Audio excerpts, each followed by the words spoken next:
The Hague is the seat of government of the Netherlands. It's a beautiful city of contrast with captivating blend of new styles and old buildings.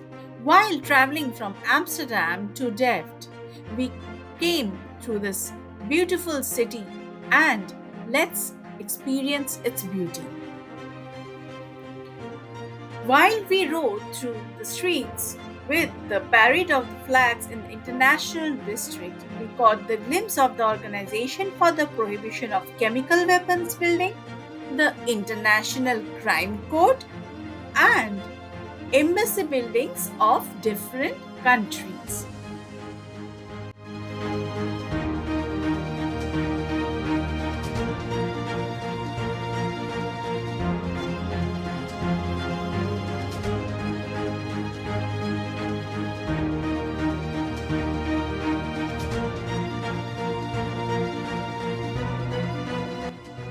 While on our way to the Peace Palace, we saw a 3.5-meter high bronze statue of Nelson Mandela.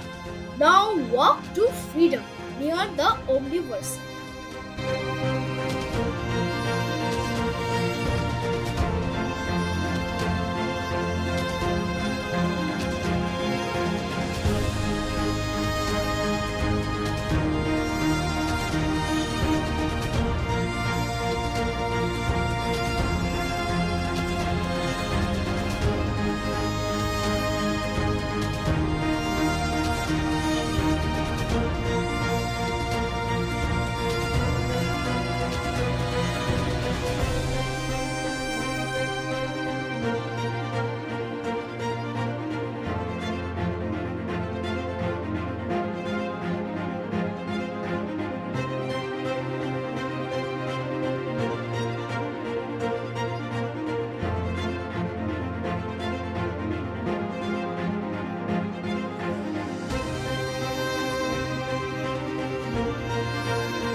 The Peace Palace is a famous icon of peace and justice and houses the Hague Academy of International Law and the Library of Peace Palace.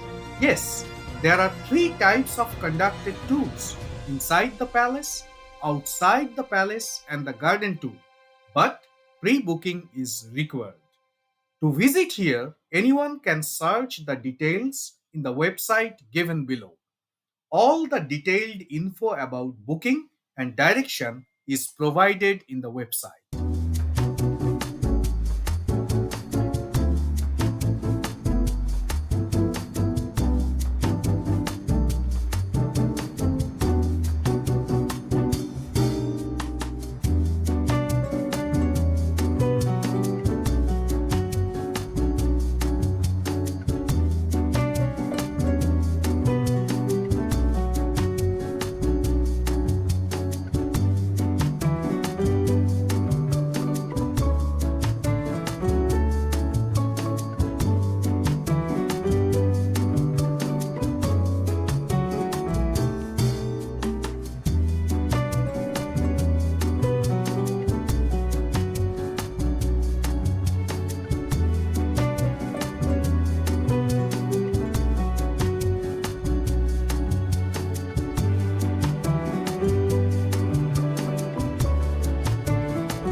As we left Hague and approached Delft, we saw a picturesque city with canals and beautiful houses.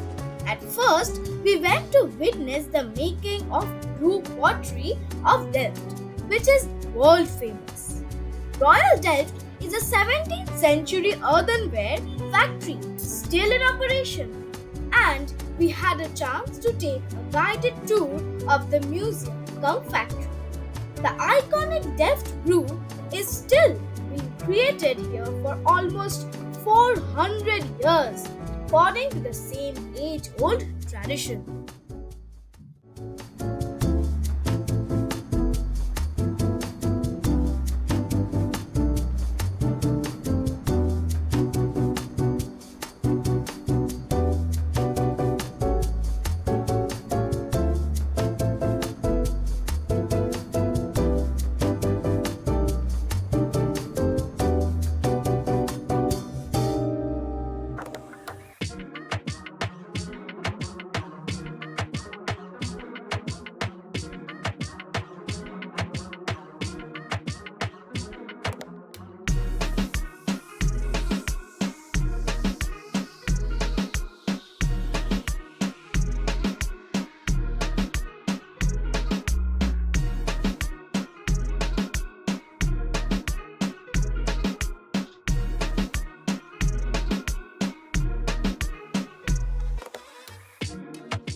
So we are called the porcelain flesh, the porcelain model, and that's because of the resemblance of the products we made. The resemblance with the Chinese porcelain. Because of that resemblance, we were called Dutch porcelain or Delft porcelain. But in fact, it was only earthenware, and till today we only make earthenware. Earthenware is different from porcelain because it's a different blend, and porcelain needs a higher temperature in the oven, and porcelain is stronger, and porcelain is always in.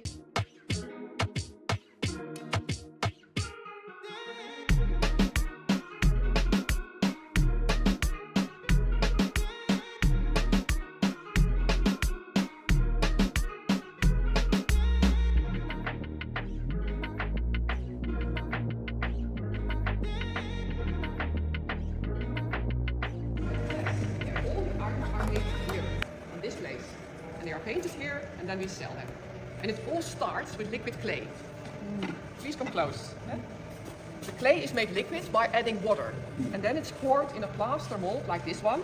And because the plaster is very porous, it absorbs the water from the clay. And that's why the clay dries. So the clay dries quicker against the wall of the mold than in the middle.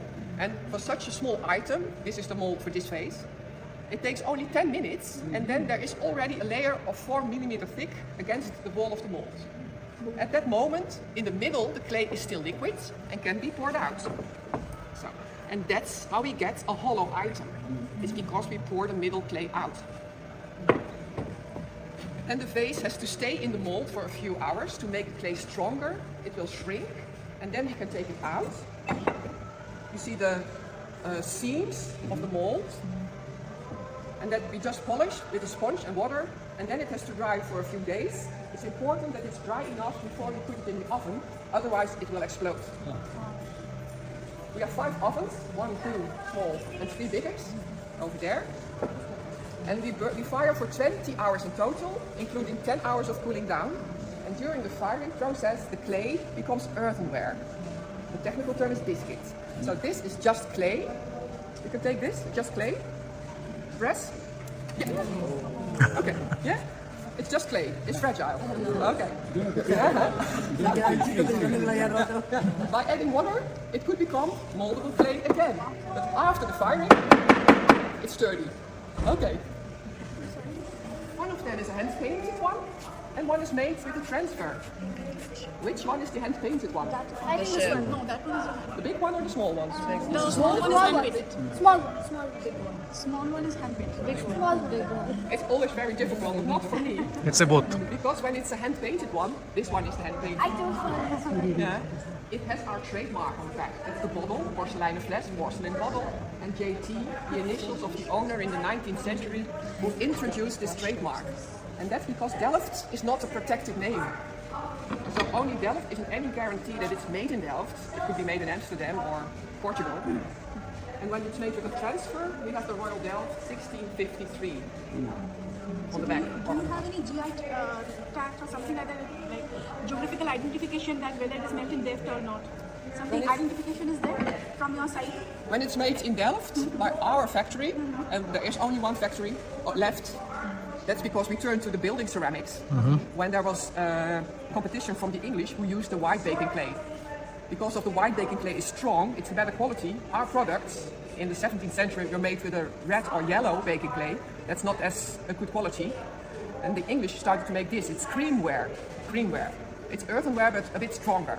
And then we had to make the building ceramics to survive. And after a few decades, Joost Stoof, his initials, JT, this man, he started again with the Delftware using the white baking clay, importing from England or Germany. We do not have white baking clay. So by importing the white baking clay, improving the quality, we started again with the Delftware. And that's why after 1879, each hand-painted item has this trademark. He designed this trademark. And there's also the initials of the painter and a year code. This year, 2024, is ET. Next year will be EU. Okay. We started in 1879 with A, B, C, and so on. AA, AB, AC. And that's why this year is ET, and next year will be EU. Where do you get the clay? Is the clay outside here? Or? It's all from England and Germany because we need the white baking clay.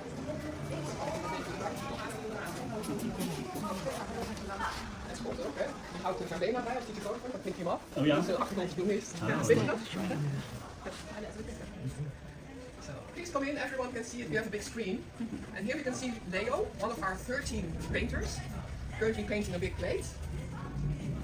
And I like to explain how it all starts. It starts with such a stencil. You can see the main lines of the decoration have been perforated with a needle. And then this stencil is put on the item. And it's just a plate, then you use a small stencil, another kind of stencil, and then you rub charcoal dust through the holes. And when you remove the stencil, you can see the fake sketch on the face, like you can see on the plate over there. So a fake sketch, just enough to see the outlines, and the charcoal dust will burn away by the second firing, so that doesn't matter. And then you can paint the outlines and the whole decoration by hand. Such a face takes about 2 hours to paint. And when it's ready, it looks like this.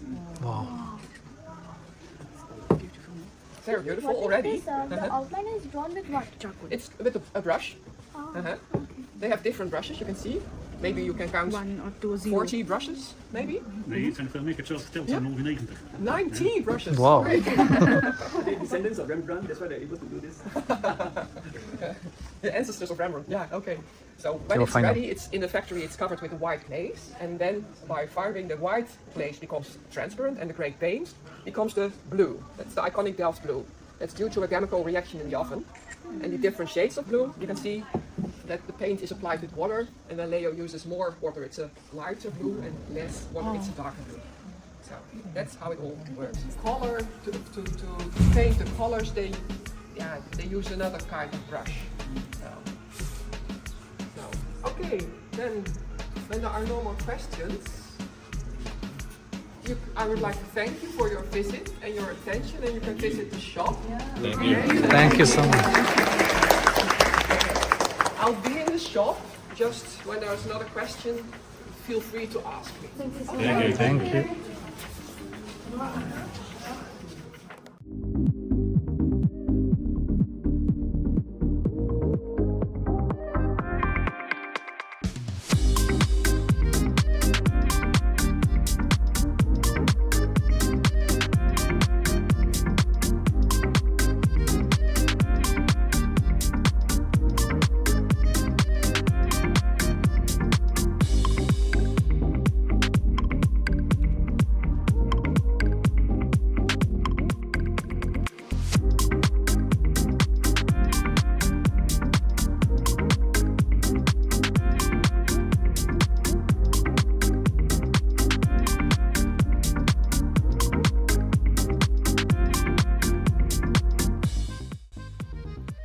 For booking tickets and other details like the timings, holiday list, etc., while visiting the Royal Delft is given in the website which is provided in this video.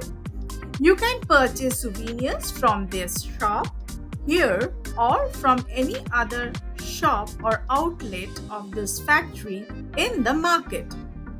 The hand painted ones are much more expensive than the printed ones. We bought a small jewelry box and then we headed towards the marketplace.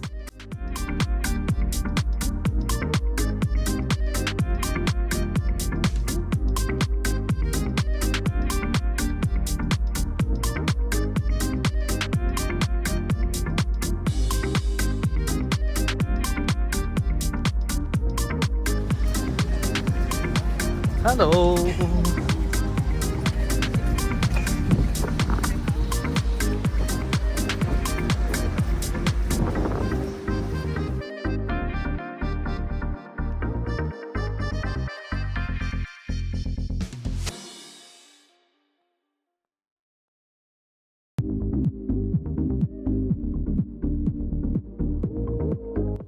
The market was very beautiful with old church, museum, shops, Christmas shop, gelato shops and many eateries.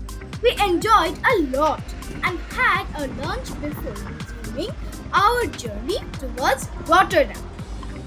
Delft comes in between Hague and Rotterdam, so one can organize their journey accordingly for their day trips.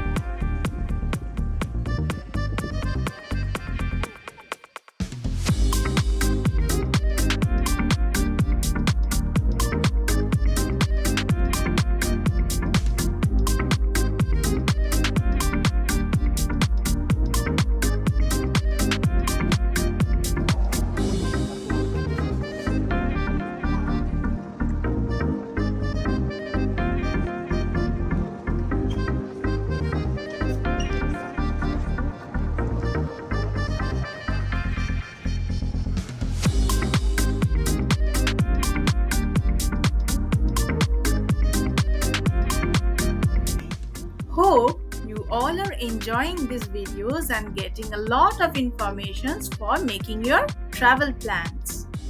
Please do click on the like, share, subscribe button to get more such informations. Stay connected with us and experience Rotterdam in our next video. Till then, 3 Tickets signing off.